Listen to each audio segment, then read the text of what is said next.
All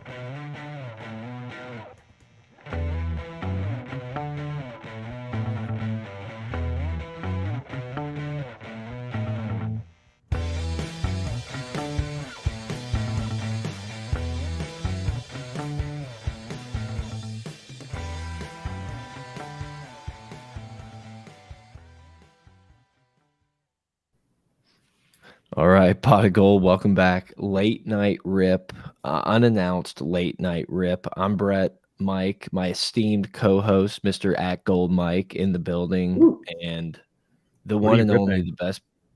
the best producer anyone's ever had.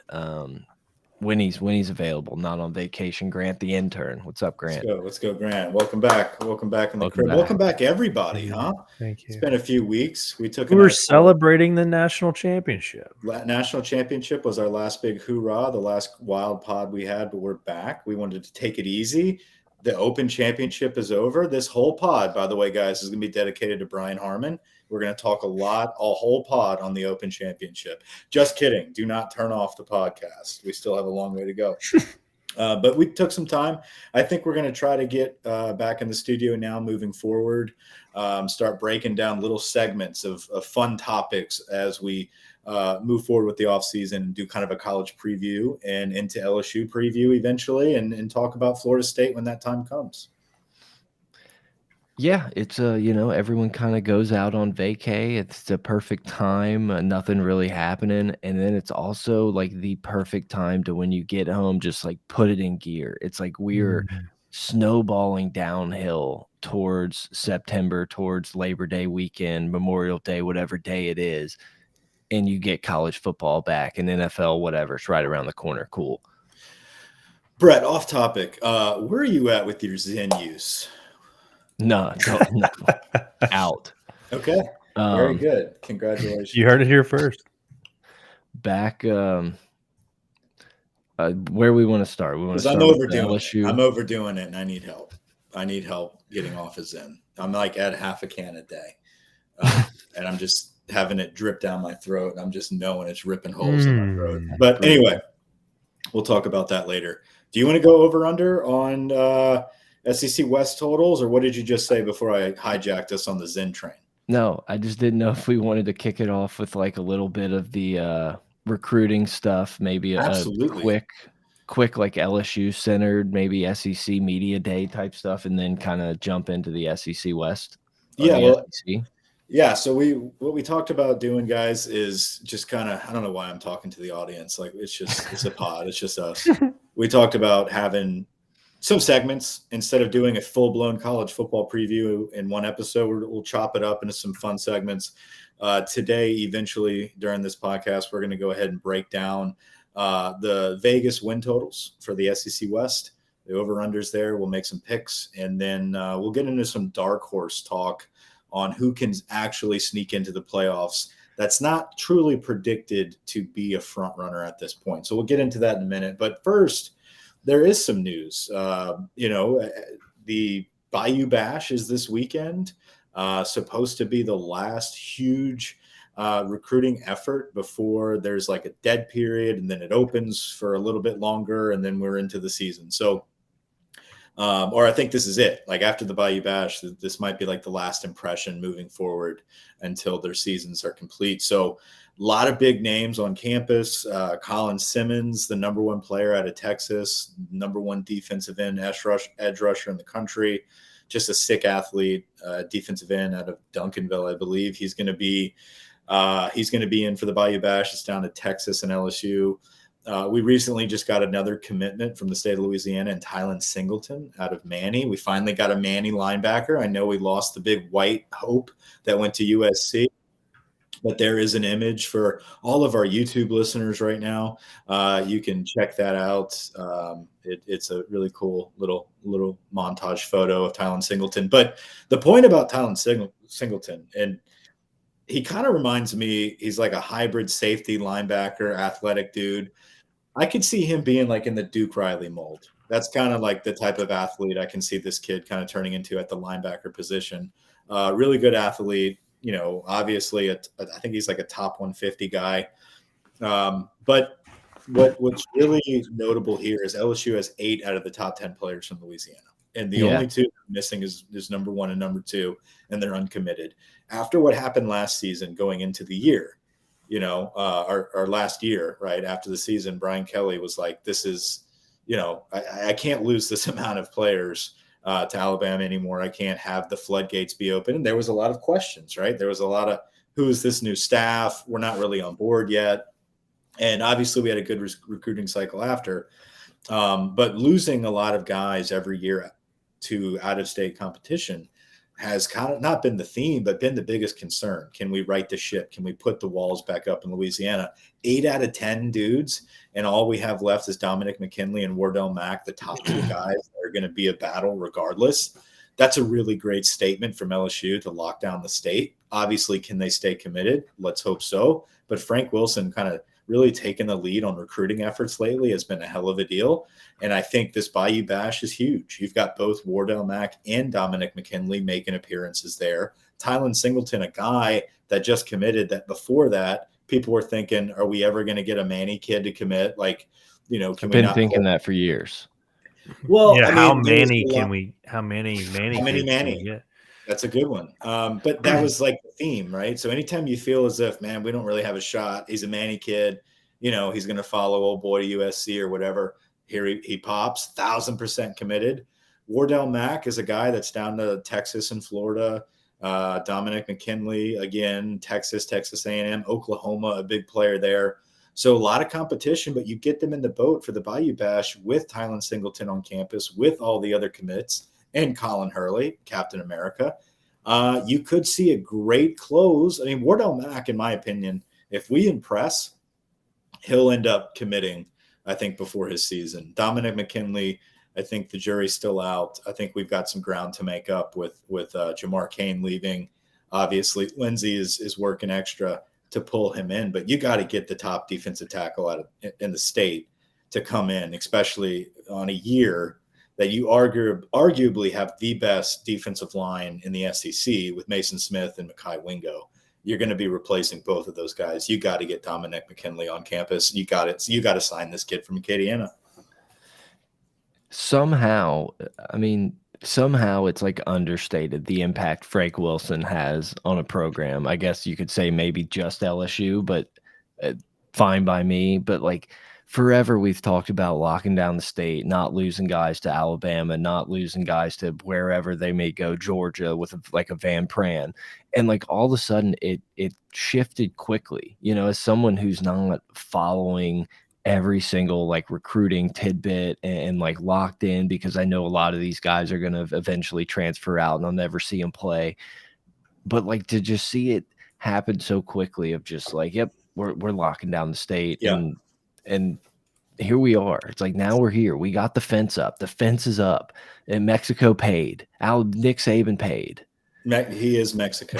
The wall has been built. No, but I mean, we got to close. That's what would be so shitty about recruiting. It's like you finally built that fence. You got 8 out of the top 10. 8 out of 10. Then some personal injury attorney comes in and swoops in and drops the top bag. 2. It's like you got to get Dominic McKinley and you got to get Wardell Mack. I mean, like you can't lose. Like we lost a 5-star safety to Texas last year. The year before that, we lost Matthews from Ponchatoula, 5-star safety, went to A&M. Like you can't do it a third year in a row, losing the top DB at a DBU from DBU, basically. I mean, like you got to lock down Wardell Mack. So I think now though that they have 8 out of 10, the focus is all on those top 2 and you can put all your resources there, but they also are in a great spot for, like I said, the top player out of Texas and Colin Simmons. I mean, that's a huge statement that he's coming to the Bayou Bash before the season starts. And then the Duncanville running back, Caden Durham, is a top player from the state of Texas, and he's one of the top running backs. Obviously, he's a teammate of Simmons, and he's slated to be in attendance and possibly commit. We lead for him, so potentially a really good recruiting class. I guess we've been going on that for about 10 minutes. A lot of good stuff on the way for recruiting. One tidbit. Go ahead, guys. The one thing. No, I was going to say real quick. They Great said that mustache, it's by the never way, been done Grant, for all the listeners. in the modern era of recruiting. We've never signed 1 through 10. I don't know if you said that already, but that's crazy. Because you always think, I mean, yeah, we've let guys get out over the years, but like The one caveat to that, the one like loophole in that statement, which I read the article as well, and it's awesome statistic, but we didn't offer all of the top 10 players every year from the sure, state. So it's kind of a skewed statistic because not all the top 10 players were even worthy of an LSU offer on certain years. that makes It's sense. fair. The only thing I wanted to add is like it's also says a lot that there's a lot of continuity in the staff. It's like we went from a complete overhaul to almost the exact same crew running it back, and I think that definitely helped us a lot in locking down some of these dudes. Maybe if their position coach guy had left or the guy who recruited them left and they didn't feel it as much, it's like, I don't know, I'm not going to recruit, I'm not going to sign yet. But since it's pretty much the same crew, the guys they've been talking to for two years now, I think that helps them kind of like lock in where they want to be. Absolutely. I agree. And as far as SEC media days, I mean, it was all business, fully professional. I mean, no sound bites of comedy. There's no more bullshitting about family. There's no more bullshitting about fit. It's everyone's on board with Brian Kelly now from the outside. It's not just LSU fans, and it's all business. And our kids that were brought to SEC Media Day were all business as well. Those were like some of the most prepared speakers that we've had, regardless of talent level. I mean, they were just like prepared to answer every question, smile on their face, very fluid talkers. Like it was great. Shout out Tommy Cameron, getting them ready. Been there Yeah, for years. they did a great job preparing those kids. So, and my takeaway is whatever was said at that SEC Media Day really held water with a lot of those reporters because there is literally not a soul out there that is not a believer in LSU. I mean, like everybody is jumping on the LSU bandwagon. Of course, when you have to put your money where your mouth is, they put the prediction of Alabama being #1 in the West. They have to do it. I understand that. But the fact that I so many thought LSU was it not? they picked Bama. No. Good. Yeah, it's Slim really margins, though, by a slim margin. I mean, LSU is getting SEC West votes left and right. I mean, Colin Cowherd, not that Colin Cowherd knows anything, the GOAT. but the fact that like someone like Colin Cowherd in the middle of nowhere, California, the ESPN just talking head that just reads headlines has picked LSU to win the national championship. It's like, okay, this means that people are talking. It's nice to watch Brian Kelly do these type of things. There's no fluff, there's no BS. Like it's just very straightforward. There's confidence, like without arrogance in there. And it just like every time I watch the interviews or the press conferences, it's just like I'm so comfortable with like where this team's going to be this year, next year, the year after. It's just like the foundation is not even like fully set yet. And we're in like such a good spot, predicted to be the best team in the West. It feels like, and in 2 years, maybe this will sound pretty dumb, but it just feels like we're right on the path to what we've said for years. It's like if we could just get a guy to run this ship, keep all these dudes in state, we're a wrecking ball. We're the team. We're a bowling ball. We're what Georgia is all of a sudden turned into. Like we're right there. We're going to be that cycle of the top four. Like right now, the preseason top four: Georgia, Michigan, Ohio State, Bama. You can swap LSU out for Michigan after a successful year with another year with Brian Kelly this year. I think that's what you're going to see. You're going to see top 4 or 5 every year. A staple of the graphic for the reveal, for the top 4 reveal. Brian Kelly's just going to be a staple in there for a while.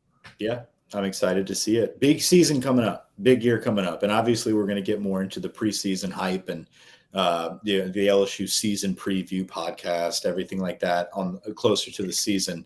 But very excited for the year. And obviously there's a number of excellent players on our roster that make us that excited. So looking forward to seeing them elevate their game, progress, and especially under a full, solid, organizational, structured regime with Brian Kelly at the helm now in year 2, expecting great results.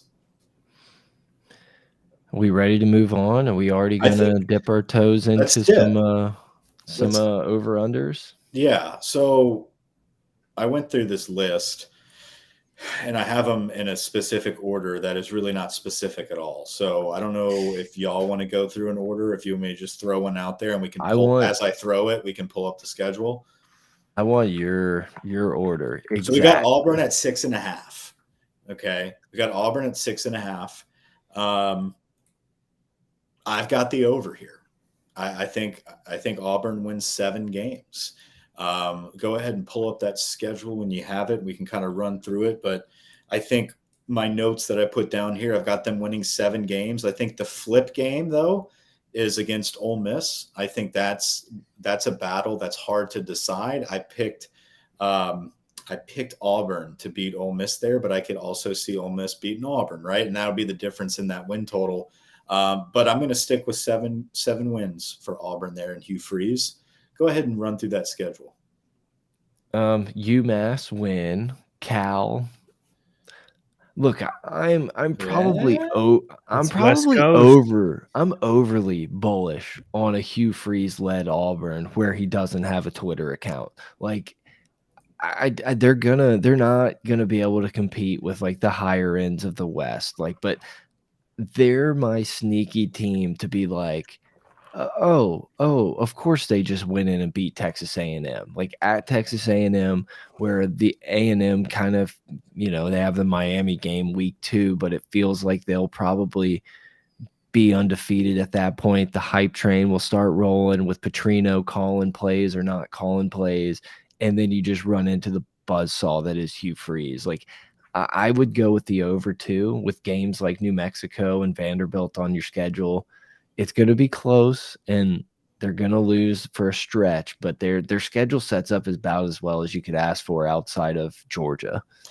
Yeah, I think 7 is the number there for that team. I think you're looking at a 7-win season, maybe more. Who knows if they have a great year? But with the over/under set at 6.5, and then you said, A&M, Ole Miss is kind of in that same boat. Their over/unders are both set at 7.5 as well. So just under that at 6.5, I think you could see a better year than expected at about 7 wins. Grant, take. I would say they have a pretty weak schedule. I mean, yeah, they play Bama and Georgia, but like UMass, Samford, New Mexico. I could see them. It's going to be 7, like you said, because that means they've got to. If they beat A&M, like shit's hitting the fan over there in College Station. If Auburn beats A&M this year, I'm going to highlight the ones that we all have all agree on. So the consensus is Auburn with the over. So the idea would be to fade these, and you will probably make money if it's the consensus. But like, just looking at Arkansas, it's like I'm not ready to say that Arkansas is like 100% going to be better than Auburn this year. No. I mean, but I've got Arkansas beating Auburn. I've got Arkansas beating Auburn. We'll get into that. Don't start poking me with a highlighter, okay? They could be 3-0 right here. UMass, Cal, Samford, they're 3-0. Let's find the next. Let's just go to another win. They're going to beat Vandy.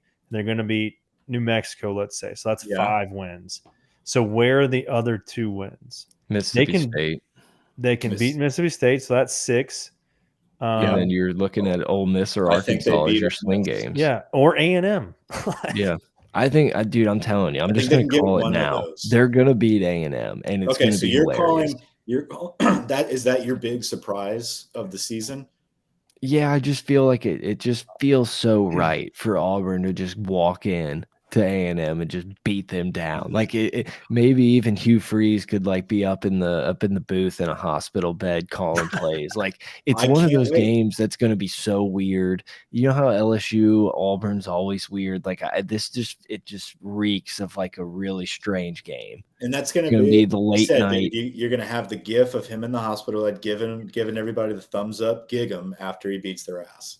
It's gonna be like the 8:30 game on SEC Network, and it's just gonna be fun. Dude, no, it's at 12 a.m. Eastern. Yeah. Okay. So the next one I have here is us. It's LSU on the list at 9.5. I've got this team at worst 10-2. So I'm taking the over of 9.5. I think obviously the biggest challenges is on the road at Bama and then the opener against Florida State. I think those are two of the biggest challenges. I think obviously you're in the SEC, so you could have battles against A&M, even though I think we're going to beat the shit out of them. Florida. Florida is a trap game. That's obviously going to be a tough battle. Ole Miss at any season, no matter how good you are, it just depends. I mean, that's a game. Arkansas is a game. I just feel like this LSU team I've got them personally winning the national championship. I think this is the best. And so, yeah, the glasses are on. The glasses are on. So at 9.5, I got the over. Yeah, when you're doing an exercise like this, like you just have to count the Alabama game as a loss because, like, if you're gonna chalk yourself up a win to get to a number against Alabama, it's like you've already lost. So it's like you have to do this as if like worst case scenarios with this team's talent. I agree. The scariest. Go ahead. I was just gonna say I agree with Mike. Like by far the scariest game on this schedule is playing Florida in a post Alabama environment. Either you're coming off of a massively emotional win, or you're coming off of a dog fight loss, but most likely, and then to just have to play a Florida team where I don't know, maybe they will have given up by then. Maybe Baby Billy kind of has it rolling, but like that team always going to show up to want to beat LSU. And like, it's just, it's that one is scary. It's like, that's the one game I see on here that I think could be a loss that like shouldn't be a loss. Like we're going to be a better football team than Florida, but it doesn't matter when it's right there in that spot. So what do you got? I like the over. I'm with you. I was telling Grant before you could mosey on into the studio that it's like, I'm more worried about coming out flat against Florida State, kind of in that same way we rolled into the Superdome where it was a little more unorganized than we anticipated, a little back on our heels, dropping wide open catches, and you trip up to a game like that, and then you're just playing from behind the rest of the season trying to go perfect. Prove people wrong. It's like if they come in and handle business, if they show up like they did to a bowl game last year and just say like we're better, faster, stronger, we're gonna beat you by 17, then it's like all bets are off. Like get ready, baby, because then it's like let's just get to Bama and see what happens. We could probably still be in the playoff no matter what. Grant? Yeah, I'm with the over's there. I think the thing about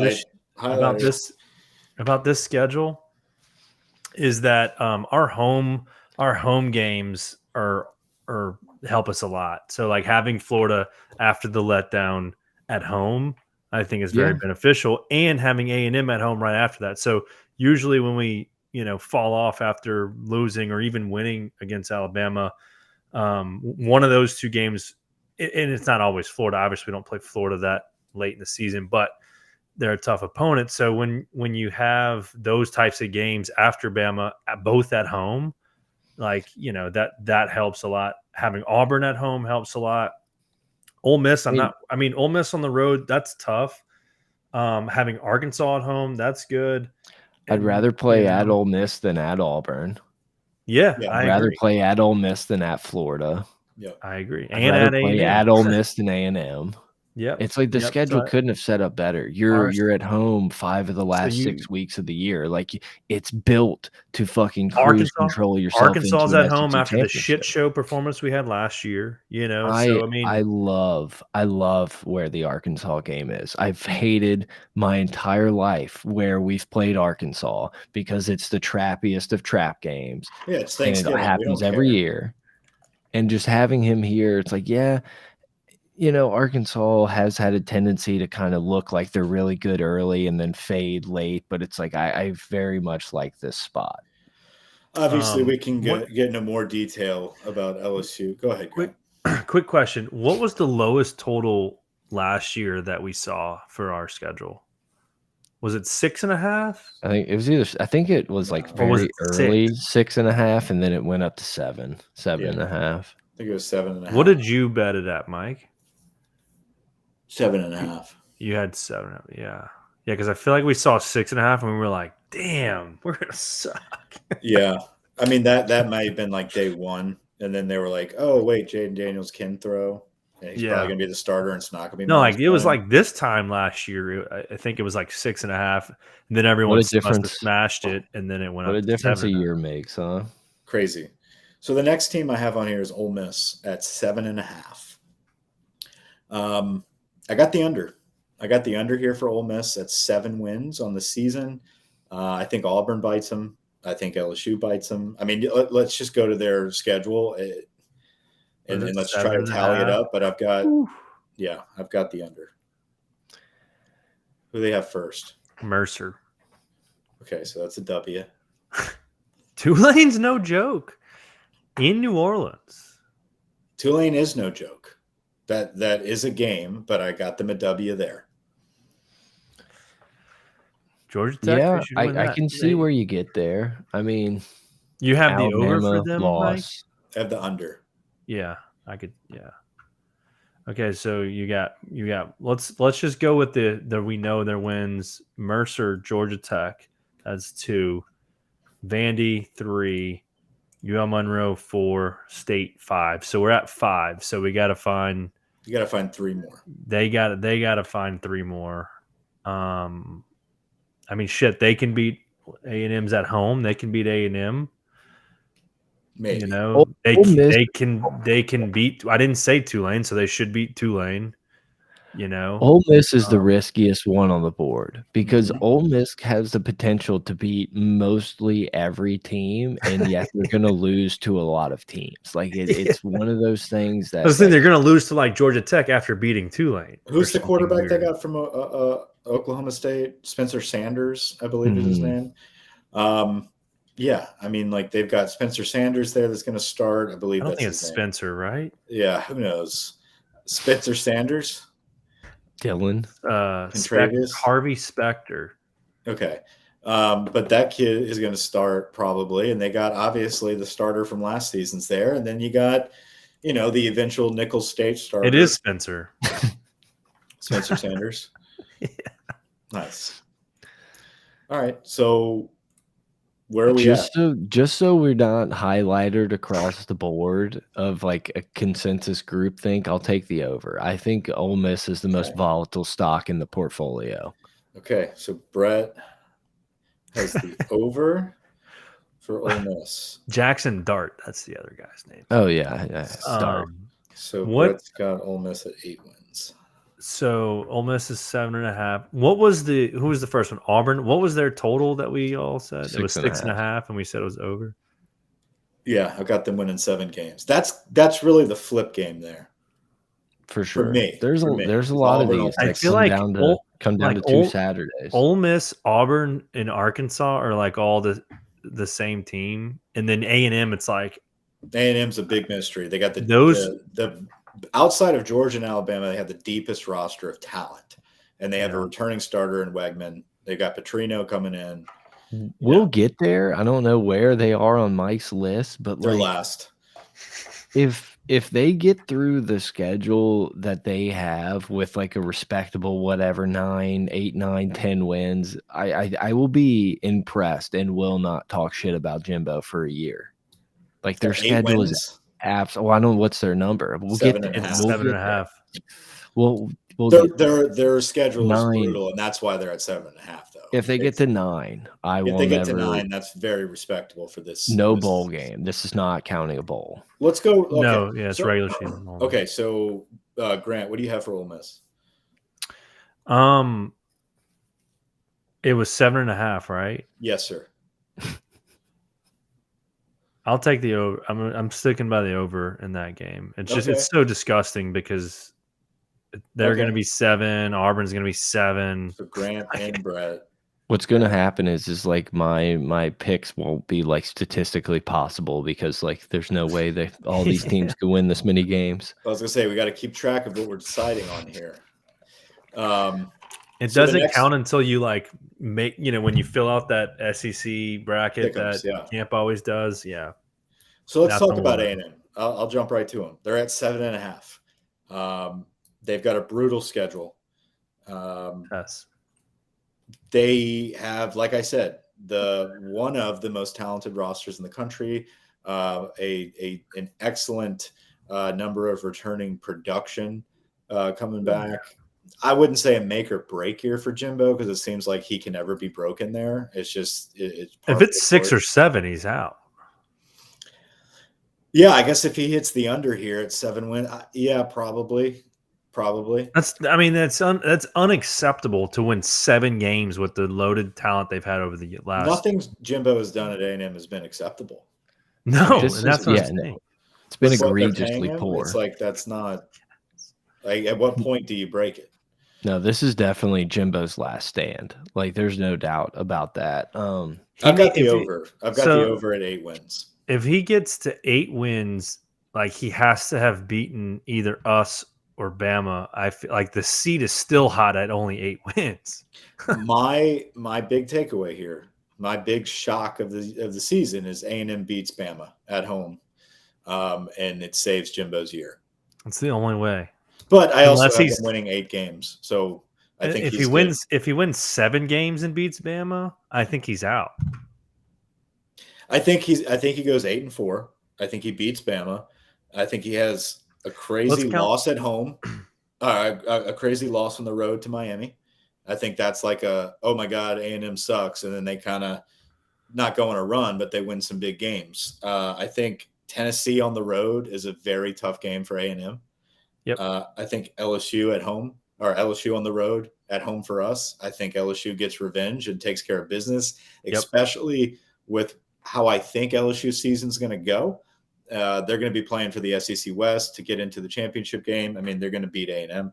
And then one more, I think between Ole Miss and South Carolina, I could see a loss there. But that's still 8 wins. So that's why I've got the over for A&M.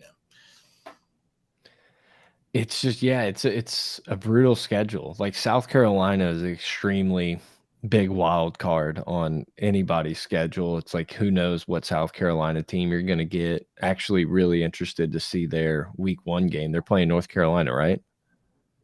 I think so. I believe it's North Carolina, South Carolina. Yeah, it's North Carolina. Which North Carolina North Carolina and South Carolina are both considered dark horses, in my opinion. They're in that dark horse category.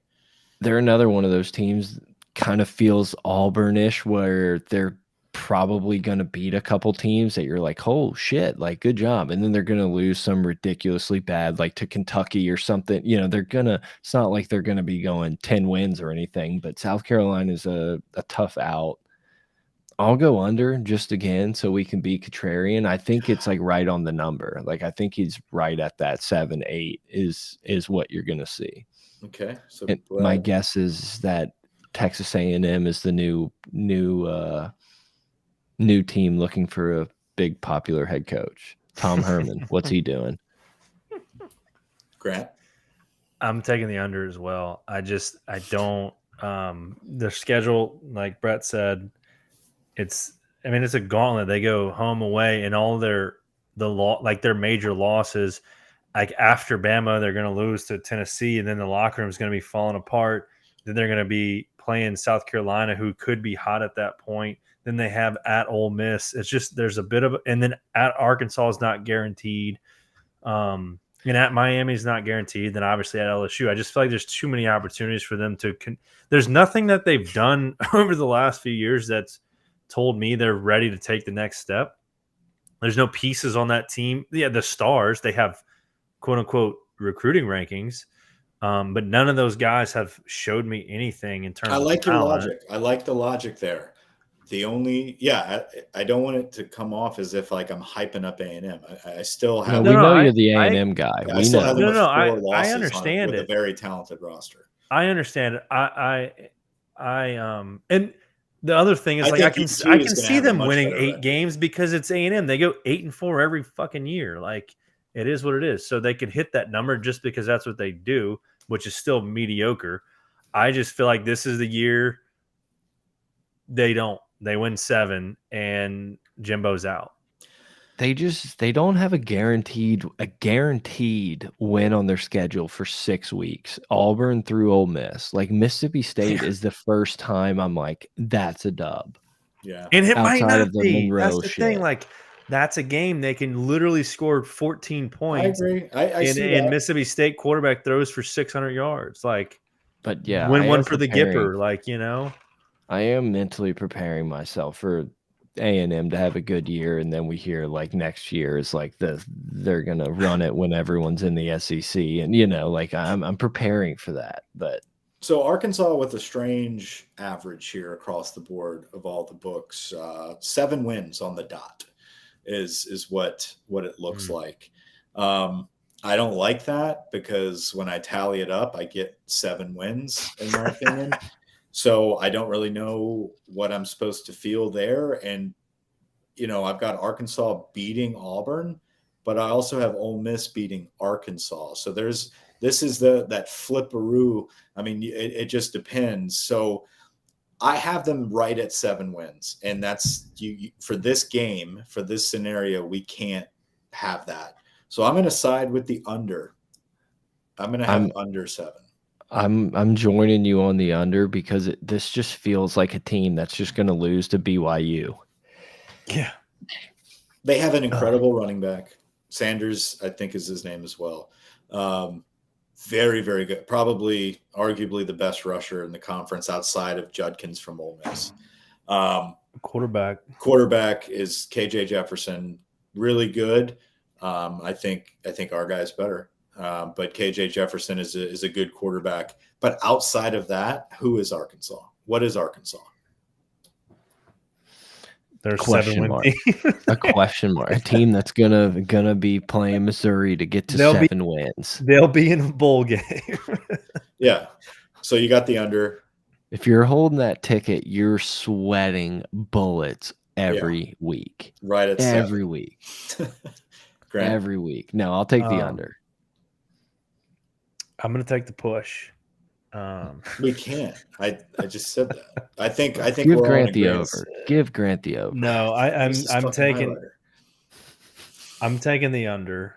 Thank you. But it's gonna end up pushing. They're gonna literally win 7. No. The first there was one we were different on. I don't think so. I know. Definitely not. We were the same for 3 of them, and then I have you and Brett both have Auburn. Ole Miss and A&M different than me. Everybody else is the same. So all the same as Brett. Not mine is not the same as yours. Let's make that abundantly clear. Let's go with Mississippi State before we finish off with Alabama. So Mississippi State is sitting at 6.5. I couldn't get there, guys. I can't get there. You can't. I couldn't count it. I couldn't justify wins. I got 4 that I was just like, this is a win, but everything else I couldn't get to 7. Wait, it said 6.5? Yeah. Damn. You just blindly bet the under, and you're probably going to be there. I kind of hope Mississippi State can sneak up and get some wins. It'd be nice to see them win the Egg Bowl, shove it in Lane's face.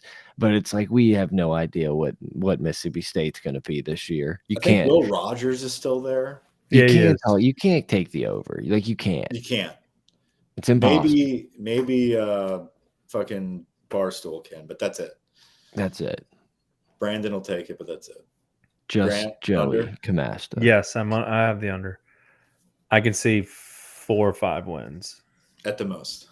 Yeah, and that includes an upset. Like yeah. Sure. That includes a game that shouldn't win. Sneaky. Yeah.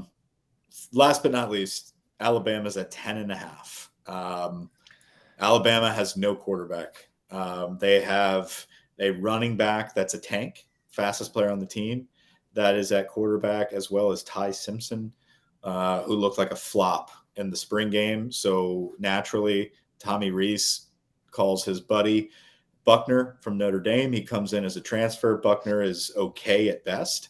And that's kind of what you're looking at quarterback, unless they just go run heavy, which at the same time, this is a 10-2 team, in my opinion. I think this is a year that Alabama is at risk to lose 2 games, and I'm going with the under. I think A&M can beat them. I think LSU can beat them. I think Tennessee can beat them. I think they drop Texas can beat them. Texas can beat them. Sorry, I don't think Whoa, Siri, easy, Siri. Texas can beat them, but I feel as if the Texas hype is going to be so much going into that game at Alabama. I think I can see Saban pulling that one out, but then he's going to drop one to LSU, Tennessee, or A&M.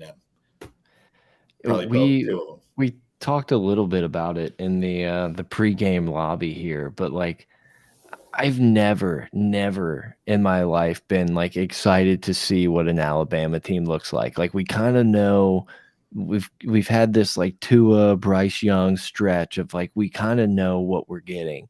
And for the first time, like I'm extremely excited to like see what Alabama looks like.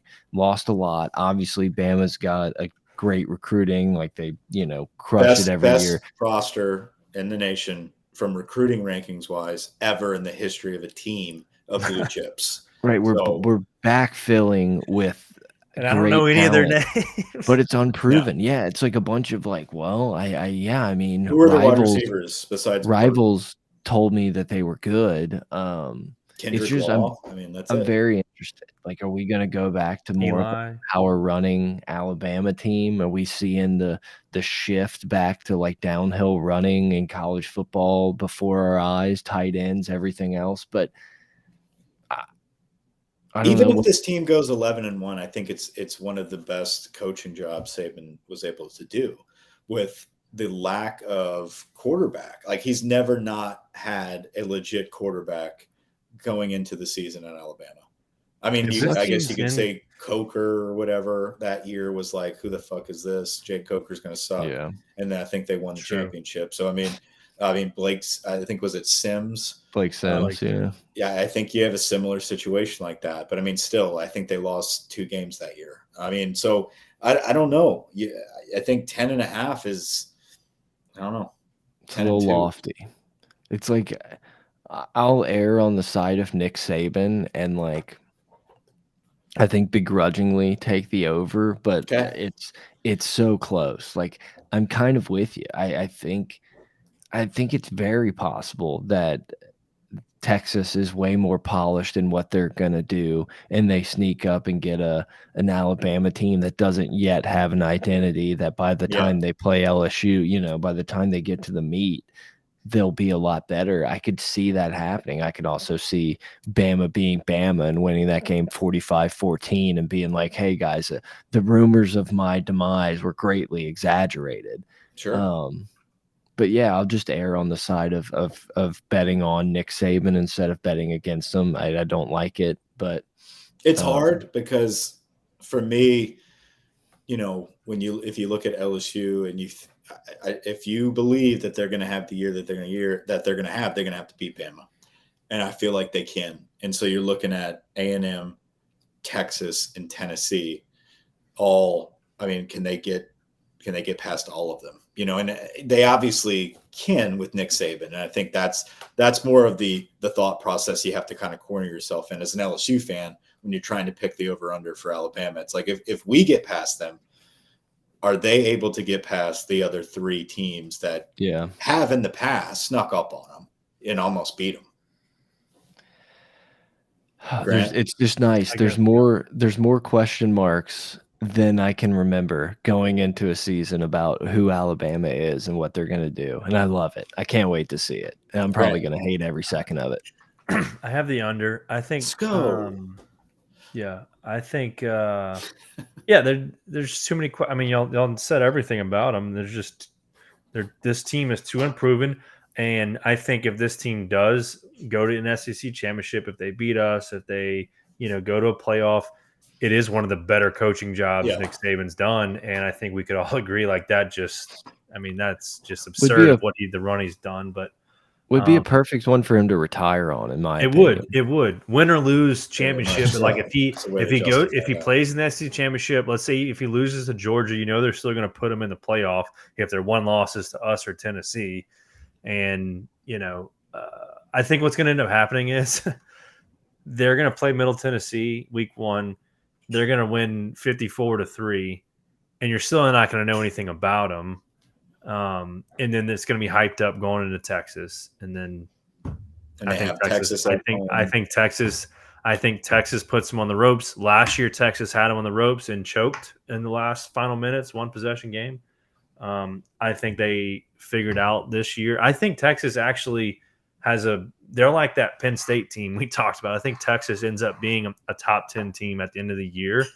Texas is And definitely a dark horse pick for our next segment. Like yeah, they're that type of team that you would throw up there and be like, that's a good and I dark think horse pick. but that's the game that gets them Oh, if their they beat momentum Bama, going. You know, yeah, that's at Bama, if they pull that off, and I feel like they're gonna try to do everything in their power because they want to send a message and be like, hey, we're in the SEC. we're in the year. SEC. Yeah. Look at us. So I think you're going to see trick plays. Sarkisian's going to do whatever it takes in that game to make it happen. So I have the under for Bama. Well, I think that's it. So we agree on Over and out. 4 games. We agree on 4 games. We all have the over for Auburn, the over for LSU, the under for Arkansas, and the under for Mississippi State. So no real surprises there. And we'll I don't know, take a peek at the East next time. But let's shift gears. And I think the final segment we kind of want to discuss is dark horses for playoffs. And this is all of college football, not just the SEC. And when we say dark horse picks, we want to talk about teams that are outside of this preseason. Obviously, there's no official polls anywhere close to coming out, but the consensus, there's a good consensus top 5 or 6, and that's Georgia. It goes, yeah. Go ahead. I was going to say it goes Georgia, Bama, Ohio State, Michigan, LSU, USC. Those are the expected, the known killers. Good, great chances to make the playoffs. Like that's not if we're going to sit here and say USC and LSU are dark horses, no one's not calling that as a possibility. Like every other one, and Clemson, I think, is the one that's like a little iffy. But like that, let's just go down real quick. Like the next group of odds to win the championship, you have Clemson, Penn State, Tennessee, Florida State, Texas, Notre Dame. Like if any of that group got to the playoffs, I'd be like, wasn't necessarily seeing that one coming. And I think that's kind of in that group where we're looking here. It's not like we're picking teams that aren't ranked who's gonna go into the playoff.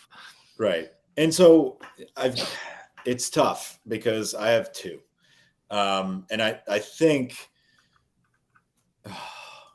one of them is ones that a lot of people feel is the main dark horse pick, and that's Texas. I think Texas has a really good opportunity with their schedule this season, especially if they can pull off a miracle and win on the road at Bama. The rest of it sets up pretty well where they can be in the driver's seat. Quinn Ewers is returning a quarterback. They had a really good portal offseason. They've been recruiting really well. The momentum is there. There's just a lot of buzz around Texas. And hey, it may be because I live in Austin, but Texas is certainly a dark horse pick. The other one, and I'll give everybody 2 just to make that fair because I'm kind of bending the rules here, and we can obviously pick the same. And we're picking dark horse. I was doing some research. We're picking dark horse to make a playoff or exceed expectation. Yes, we can do exceed expectations as well. Yeah, we'll do that separate. Okay, so 2 teams, dark horse to make the playoff. Mine are going to be a little lower on the list, so it's more of like, or let's say top 6. I think a top 6 is a dark horse too. A dark horse team that is within the top 15 preseason polls that you feel like could finish the year on the verge. Like if I said like playoffs. Oregon, I'm not picking Oregon, but if I said Oregon like that, pick. It was Texas. Thanks for ruining the game, Grant. No, or what I was gonna say, and we can kind of talk about this together. Oregon's really like the lowest one on the list. I would actually feel averagely comfortable like putting some money on to make the playoffs. Like they're at what, 35? Is that 35 to 1? I think so. I mean, Bo Nix. The teams after them, Utah, A&M, Oklahoma, it's like I have way more confidence in I would way more put money on Oregon than Utah or A&M. Yeah, so I guess I think that's a good point to make, is like Texas is a team that there is already a lot of buzz about them potentially making the playoffs. Oregon is like right on that cusp of, yeah, but not a lot of people are even talking about that. But It's this is all a USC. it's All all USC. USC, right? But Oregon is that team that's an outsider, that's a true dark horse. You know, Bo Nix is 40 years old. He's I was gonna very say, experienced. could you not see a Bo Nix Heisman campaign where they're 8-1 or maybe, 8-0 at some point in the season, and you're just like, Oregon's back, baby. Lanning, like we got it rolling. I think, yeah, absolutely. I think the last section of exceeding expectations, North Carolina. I think Drake May and North Carolina is a team that could sneak up on some people and make a nice little run. I mean, he's one of the most talented pure quarterbacks in the league. They tried very hard Bama tried to rob him this offseason very hard to be the starting quarterback. He stayed at North Carolina. I think he's going to have a great season. So How that's, much worse would we feel sitting here today if May was just Bama's dude? I mean, those are the breaks that you have to catch. Like not getting the transfer of Drake May. It's like LSU got a nice little bump there. Like that's a big win. But I think I've spoken enough about my picks here.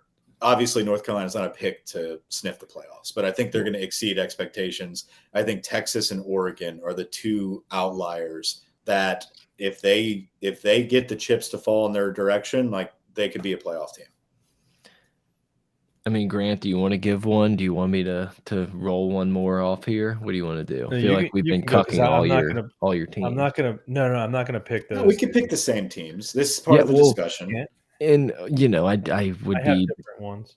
I would be totally shocked if this team made the playoffs, but it's more of like a team I'm very much keeping an eye on, and that's Wisconsin. I really, really am interested to see. I could see them exceeding expectations. Like they're probably the fourth best team. Like I don't think they're going to be better than Penn State or Ohio State and Michigan, but I'm keeping an eye on them. Like we're laying a foundation here for like Wisconsin potentially being who we kind of not grew up with, but like our college years of like they were always around. They were going to sneak in some Rose Bowls. They were going to do what they did. They played a little different brand of football. I'm just very curious to see how Wisconsin's season plays out. Mine are Texas. I already said them earlier too. I know that's what y'all said. I don't know if Brett agreed with Texas. I think he's no. I don't think so, because I think the Big 12 is just it's so stupid. Like they all play stupid shit. But I feel like if they can beat Bama, they're gonna ride that wave. And they're not expected to be in a playoff this year. But if they win that game, I mean, it's anyone's idea there. My other team, the real dark horse pick, is Washington that I have. They've had a lot of buzz for them to be a top 10 team. A lot of buzz. They were 11-2 last year. Michael Penix. Michael Penix. Michael Penix Jr. has been playing football for as long as I can feel, as long as it is for his Penix. So that's my other pick. I just feel like the Pac-12, USC, but and Oregon, and honestly, Oregon State's actually pretty good. So the Pac-12, I feel like, is stronger than people are going to give credit for. And then if I had a third one, I would go with Florida. I'm just going to throw this out there. I would go with Florida State, but I think it just depends. Because even if they, whoa, y'all are done, right? No, I thought you said you get 2 picks. And that you get somebody that exceeds expectations that's not like in the top 15. Yeah, we're going to do that too. I just want to say, this is your third pick. Yeah, this is just a team that I feel like I'm not. I just want to throw their name out there. You're trying to get a bonus. I know what you're up to. I mean, you're trying to itch the boss's back. This is a Florida State because a loss to LSU week 1 doesn't mean anything to them, just like it did for us last year. Because if they can run the table after that, which I think they're fully capable of doing, it's possible. But that's just not the fun pick. It's not exciting. No, there's a few more teams that we can talk about if we want to go down that list that are potentially going to be really good.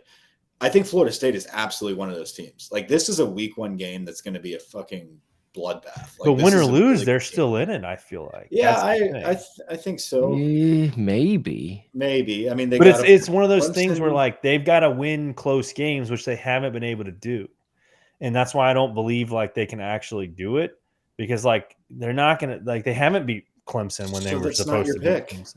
It's not. I'm not saying it is my pick. I'm just saying Okay. no. My two picks were Texas and Washington. Got it. I'm just saying that Florida State. If we beat Florida State, that doesn't mean Florida State's out of it. Yeah. And they can very well win the ACC and still be I playing. kind of think it does. I kind of think a one-loss Florida State, even though they've won 11 games in a row, whatever it may be, could potentially be out. If say you have an undefeated Georgia or an undefeated Georgia, one-loss Alabama or LSU USC team, or Washington or Ohio State and Michigan and Michigan Ohio both have a State, yeah. loss.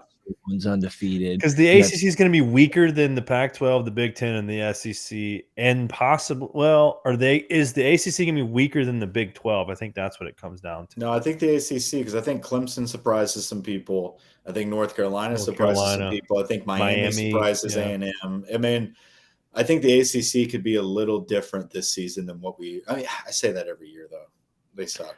I just feel like you're going to get one Pac-12 team, whether it's Oregon or USC, and then you're going to get at minimum one or two from the Big 12 and the SEC, or Big 10 and the SEC. And the Big 12 it's non-existent, and the ACC is looking in. Like I don't know. Yeah, it's either two Big Tens or two SECs. Right, that's what I'm saying. I think it's at least one. one of it's at least one of each of those. I think it's Pac-12, two SEC, and a Big 10. Yeah, 3 spots are being taken up by the Big 10 and the SEC is Correct. what I'm saying. Yeah. So you're only fighting for one. This is not 2024, ladies and gentlemen.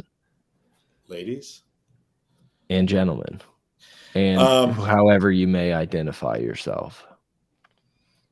So, Brett, who were yours again? Oregon and Wisconsin? I just pulled Wisconsin as like exceed expectations. Well, give me another dark horse to win the title. Yeah, I mean, I'm not taking Penn State. The only answer on the board, like not taking Notre Dame, the only other answer on the board is Tennessee.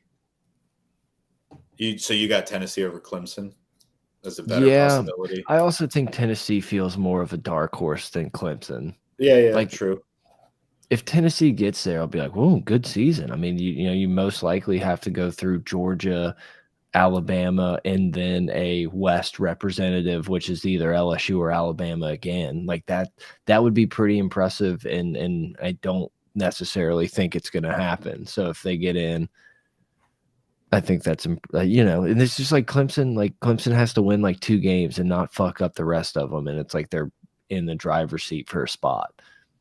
I would be shocked. I'd be surprised if they're in it, but I think Tennessee falls more in the dark horse category. Grant, taking Clemson feels slimy. Exceeds expectation. Different from different. I think. I had North Carolina. Brett I think Tulane. Yeah, there you go. So you think Tulane could like sneak in like the top 10 by the end of the year? Oh yeah. I think they're riding momentum. They recruited great. They're doing good things. It's exciting for them right now. I mean, I'd imagine. Can you imagine if they beat Ole Miss? Yeah, if they run through and beat Ole Miss, and was that week 2? I think we saw. Same thing with Texas. Like they could ride that into being another dangerous team when it comes to bowl season. Like they're not going to make the playoff. They're going to choke and lose to somebody. But they could be back in the top 15, top 10. Maybe run through their conference. I mean, they have talent. They have a lot of guys coming back from that team. That at the end of the year, they were playing really good football. Like I wanted to. We would have beat him in a bowl game, but like I didn't want to play him in a bowl game. It would have been fun, but Florida has the same national championship odds as Mississippi State. Wow. But the over-unders, Mississippi State at 6.5. Is that about what it is for Florida, I would assume? I guess, yeah. Florida's an interesting team. I'm interested to dig into that schedule. We'll dive into that tomorrow's pod. So I think we could probably wrap up. We're about at an hour, or we can do one last segment and we can table it for next time. But I felt like the next thing that would be interesting to talk about, which is kind of in alignment with what we've been discussing, is if you take that traditional top six that we've been talking about post spring and into summer with USC, LSU, Bama, Ohio State, Michigan, Georgia, which team out of that six do you feel like is the pretender? Who's the flop? Who's going to be out of the top six? I know exactly where you want to go with this, so 'Cause I've already said it. I'm gonna lay out for that one for you. Do And you I'm just want to gonna talk about that now, or do you want No, to say that? I'll just take Michigan. I think Okay. Michigan. I think all these teams are good. Michigan's that one team that I could just see losing to a Penn State and then Ohio State and kind of being on the outside looking in. If they can keep doing it, good for them. I'll believe it when I see it. I think that's a fair pick. There's nothing outside of last season, really. I mean, the past couple of years they've done a lot better, but they haven't done anything to make me feel as if they can be undefeated. So I get what you're saying there. Although statistics do, with returning production and the talent they have returning, I mean, they're a good pick for the Big Ten champ. I'm going to go the opposite and go Ohio State. I think Ohio State has a huge question mark at quarterback, and this is a quarterback-driven team. I mean, Ryan Day, as good as he is with quarterbacks, like that's it, though. I mean, like there's not much. If he doesn't have a quarterback, Ohio State doesn't exist. Kyle McCord, I mean, just look at this kid's tape, man. Like he's not – like if you put him in an LSU uniform, I'd be like, damn, like let's start in us. I don't think so, But with that being said, Can we get Walker Howard back? They have probably the best receiving core in the nation with Marvin Harrison Jr. And then I don't know how to pronounce his name, but they've got I mean, like they've got a sick, talented group of receivers. They've got, I think, Tavion Henderson, I think is his name, coming back at running back. So obviously they recruit well on defense. It's up to Kyle McCord. And out of Georgia, Alabama, and Ohio State, none of which have a true quarterback coming back that they can count on just yet. I think Carson Beck, he's played some in mop-up duty, and they know more of what they're getting than Kyle McCord or Buckner or whoever ends up starting at Bama. I just think that they have more to lose with a lack of quarterback play than any of the other teams that would knock them out. So I'm picking Ohio State to be the flop. Yeah, they're kind of in that same Alabama realm where there's just way more question marks about Ohio State walking into a season than I feel like we've had in a while. Like, again, will they beat 90% of their schedule and be able to handle it even if they're not the same as they've been? Yes, but it's like I guess in the Ohio State versus Michigan thing, it's like if Ohio State gets in the dance, I feel like they're more of a threat to win the title. It's like I've already seen what Michigan can do in the bright lights, and it's maybe not fair, and it's like take you a couple times, but I'm just way less confident in Michigan actually being able to win the title, whereas if Ohio State's in it, I think they're more of a threat. Yeah, I mean, if you look at it through that lens of, okay, let's say they both make the playoffs, who do you feel more confident would actually win the overall championship? Right. Yeah, I mean, if history is any indicator of playoff success, you got to take Ohio State there. I mean, J.J. McCarthy at Michigan is not a great quarterback. I mean, he's a returning starter, but he's not like a phenom. I think it's their ground game that really makes them so successful. When you get in the playoffs, you're playing Georgia and Alabama or LSU. I mean, those defensive lines will eat you up, so you're gonna have to throw the football. Yeah, it's like USC, you could convince me that their defense wouldn't, that Michigan could kind of downhill them and, impose their will on them. But it's just every one of those teams. If it's Georgia, Bama, Ohio State, LSU, and probably USC in a title game, I'm putting my money on the team, like not Michigan. Grant? I was going to pick USC. I mean, they have Caleb Williams. It doesn't matter how many points you score. Again, prove it to me. USC has not proven They haven't proven that they can stop anyone. Lincoln Riley has never proven that he can stop anybody. So it's going to be that one game, and goes to my point of, I guess, Washington being my dark horse is, they're going to lose to Utah, Washington, Oregon. They're going to mess up and lose. And it's, just like they did last year. They've never made a playoff, right? No. Correct. Yeah, Maybe USC's never made a playoff. So, like, what is there to make me change my opinion on that? Like, Utah's made a playoff. Oregon's made a playoff. Like, Michigan Washington State. made a playoff. But what I'm saying is over there on the West Coast, and it's like I think USC is going to care. make the playoffs. I don't think they're going to win the championship. I think they're going to get boat raced out by somebody. I think they miss it again, and that's how the SEC gets two teams. It's two teams back in it, and a Big Ten, and that's where I think a Florida State can sneak in, or a Texas can sneak in, and the Pac-12 gets left out, or it's not. It's Washington and it's not USC. I think the weight of the returning Heisman Trophy winner, I think it's gonna hold some water as well for ratings. Yeah, I mean, they're going to score 1,000,000 points. They're going to blow teams out. That dude had to run for his life last year. Like, if he takes a couple hits, like, it could go differently. I mean, they lost to Tulane last year. Yeah. It's a bowl game, though. It was a bowl game. I know, but no one opted out of that game. Like, you had your Heisman Trophy quarterback. Very true. Heisman Trophy quarterback. I mean, but what a game. That was just – I'll have to go back and watch it. That was a great game. Maybe LSU deserves to be in this category at this point now, but I kind of just feel like USC is like just out of that tier. Like, I think they're the beginning of, like, I don't think they're the end of the top tier. I almost think they're like the beginning of the next.